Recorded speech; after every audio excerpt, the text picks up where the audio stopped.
what's up? Welcome to my channel. My name is Gabby and thank you so much for joining me today. If you didn't know, I'm actually starting my first business, which will be launching the first weekend of August. So mark your calendar, y'all. But until then, I will be uploading videos in regards to that, giving you guys tips and tricks on starting your first business or starting an e-commerce business, because now is the time. And like I said in my last video, and I'm gonna reiterate this as many times as possible, don't let nobody tell you that you can't catch a bag. There's enough money out there for everybody. There's enough lip gloss for everybody to sell. There's enough eyelashes and bundles and wigs and everything. So baby girl, do what you want to do it your way, and continue to be great. In this video, I'm going to share with you 8 things that you must do before launching your business. I thought that this would be important to share. I also include some legal tips to make sure that, you know, the IRS don't come knocking on your door come tax season, okay? So go ahead and subscribe to my channel to follow me on my entrepreneurial journey and get business tips and tricks, okay? I'm trying to teach y'all everything that I've learned so far, so you don't have to do all the work that I had to do, okay? Okay, let's get into this. So the first thing that you need to do before launching your business is to have your branding down packed. I have a branding 101 video that I will link in the cards on one of these sides. I don't know which one, and I will also link it down in the description box. But it is so important to have your branding down on lock. And one thing that I want to also tell you is that branding does not have to be expensive. You don't have to be out here buying $300 logos. You do not need to do that. Like, we live in a time where everything can be done online and low-key for free. Like, Canva is a great resource. If you're a student, you can get Photoshop for like $20 a month, and you can teach yourself so much, because you can use Photoshop for logos, you can use Photoshop for Instagram, you can use Photoshop for so much. So don't think that you have to go out here and get a designer and all that crazy stuff. So like I said, I do have a video that goes more in depth of branding 101 for, you know, a broke business when you starting with little to no money. But pretty much the importance of branding is to give your business an identity, okay? What makes Neutrogena different than L'Oreal when they sell makeup? And you know, what makes Jeffree Star different than Kat Von D? It just gives your brand a unique identity, and that's something that is don't nobody want to be basic, okay? So it is so important. So like I said, that video will be linked in the description box and in the cards, so you can go ahead and check it out as far as like brand colors, brand language, which helps with SEO and things of that nature. Thing number 2 that you have to do before launching is to register your business name. And you do this under business entity. If you want me to do a video on the difference between an LLC, an LP, a corporation, and a sole proprietorship, go ahead and give this video a thumbs up, or leave any questions that you might have about it in the description box, down below in the comments so I can get to it. But pretty much registering your business name, you will choose what type of business entity you would like to go with. For the purpose of this video, I'm only going to speak on my experiences and what my business is. And I registered my business as an LLC in the state of Illinois. I did that because it's most cost effective. There are so many things that go into it, and based on the products that I'm selling, it's just the best for me. So like I said, if you want a video on that, go ahead and comment down below and I'll get it out to you guys as soon as possible. I registered my business name as an LLC, so you'll register your business name based on the entity that you choose. I will also bring up DBA. So DBA is doing business as. Again, I'm using LLC for the purpose of this video as an example, because that is what I registered my business as. In the state of Illinois, if you are registered as an LLC, you have to have LLC in your business name. The importance of doing a DBA or doing business as is if, for instance, your business is Gucci and Starbucks LLC, but your website is Gucci and Starbucks, and on your URL it's just Gucci and Starbucks, you're receiving mail as just Gucci and Starbucks, you drop the LLC. It's important to file your DBA so that they know that you are still that LLC entity if that makes sense. Also, that is just, again, for Illinois. I will do my best to find resources and leave links in the description box for other state requirements as far as LLC goes. Registering your business also does not take a lot of time. It took me like 10 to 15 minutes to fill out the application online. Thing number 3 on my list that is so important that you need to do prior to launching your business is to set up a business bank account. So first, I'm going to suggest that you guys go with a credit union, because usually credit unions have lower account minimums that you need to keep in your account. Why can't I talk today? So I suggest that you guys choose credit unions because they typically have lower account minimums that you need to keep in your account at a certain time. They usually have lower fees, and yeah, I think that's it. They pretty much just save you money. And the importance of having a business checking account or credit account, whatever you guys choose to do, is to easily track your expenses and your income. Because come tax season,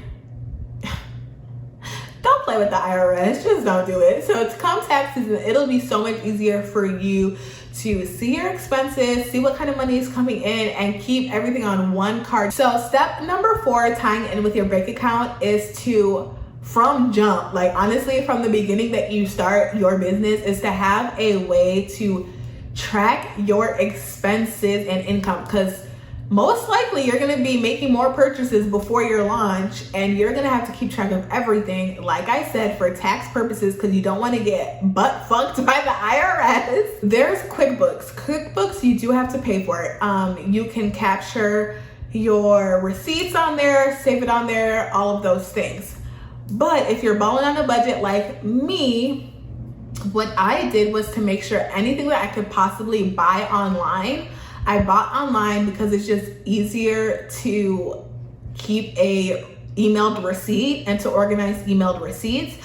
I also used PayPal for most transactions if it allowed for me to use PayPal, because I had those transaction IDs. All the purchases are on my PayPal. So as soon as I would purchase something in a store, I would go ahead and take a picture of it and I would save it. There is an app where you can save receipts for free. I will go ahead and put that in the description box because I can't remember it right now. I apologize, you guys, but you can easily just take the picture of the receipts and keep it in a folder on your desktop. But not only do I do that, I track my expenses on a spreadsheet month to month. So I do it by date, where I purchased it, transaction number or confirmation number if there is one, and things like that. So just to go over that quickly, you can use QuickBooks if you want. You do have to pay for that service if you do want to utilize it, utilize all the benefits of it.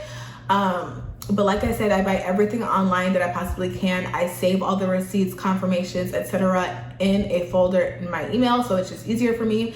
If I do purchase anything in person, I will take a picture of the receipt right away and I will save it in a folder on my desktop.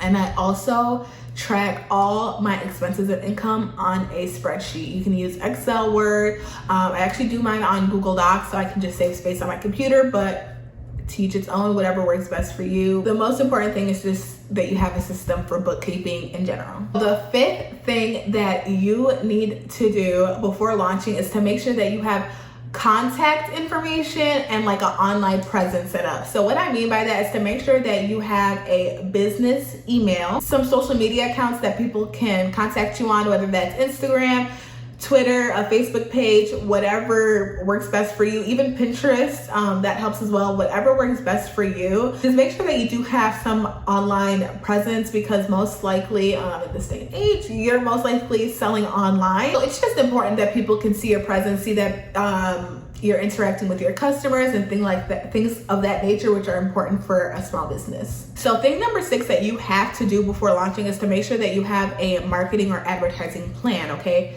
You can't just post a picture of your product on Instagram and think somebody's gonna buy it. It's not gonna work that way. It's just not gonna work that way, point blank, period. So this is something that took me so much time because I had to do a lot of research on things like this. Whether you want to pay per click or pay for how many people actually just see the ad and things of that nature, that's based on what you want and what works for your budget. You do have a couple of options when it comes to ads. You have Facebook ads, Instagram ads. You can oh Jesus. You can pay influencers. You can even pay for Pinterest ads, promote your business on YouTube. The possibilities are genuinely endless. You also have friends and family that can promote for you. You can do old school paper marketing, whatever works best for you that's in your budget. But the one thing that I would suggest is to choose one to begin with and go all in. So whether you're just choosing Facebook to begin with, choose Facebook, go all in, retarget those ads, see what's working for you, see what's not, just so that you don't overload your plate right away, because launching a business in itself is a lot of work and you just don't want to be doing too much. We're not trying to do too much, okay? So the last thing number 7 that you have to do before launching your business is to obviously have a website. I would suggest that you do this before launching your business so that you can capture emails. You can start your email list, you can start marketing, you can offer discounts already. You can also keep people updated with your newsletter, so that is just important as well, and people can kind of get the feel for your website, and that when you launch, you can just let them know, pop them an email in their inbox, and boom, there you go. You already got potential customers. So a tip that I would suggest when it comes to building your website is to use a host that creates an easy customer experience. For instance, 99.9% of us are used to using Shopify because so many retailers use it. For instance, Kylie Skin, Fashion Nova, so many businesses use Shopify. It's an easy experience. We're all used to it. So I would suggest Shopify. I use Shopify. I also suggest Shopify because they usually have a trial offer. So sometimes it's 14 days. For me, I do have a 90-day one, so I'm not even paying for Shopify. I would suggest you guys look into that. I haven't used Wix or anything of that nature. And the last tip that I am going to tell y'all in regards to building your website prior to launch is to please make sure you install every type of analytics that you can. So Google Analytics, I forgot what the Facebook one is called, but Facebook Analytics, it's just so important to see where your traffic is coming from so that you can retarget potential customers. Okay? If y'all want a video on advertising, posting Facebook ads and all of that stuff, just give this video a thumbs up and I'm gonna get it out to y'all. Hopefully everything made sense and y'all got what I was trying to say, but those are 7 things that you have to do before starting your business, just to make sure that you're safe legally, make sure that you're choosing the right entity for you, make sure that your name's not taken, all of these things, okay? My name is Gabby. Thank you so much for joining me on this video. Go ahead and subscribe if you want to follow me on my entrepreneurial journey, and if you enjoy these business tips and tricks, I'm learning, you're learning, we're learning together, you know? Thank you guys so much, and I'll see y'all in the next video. Bye.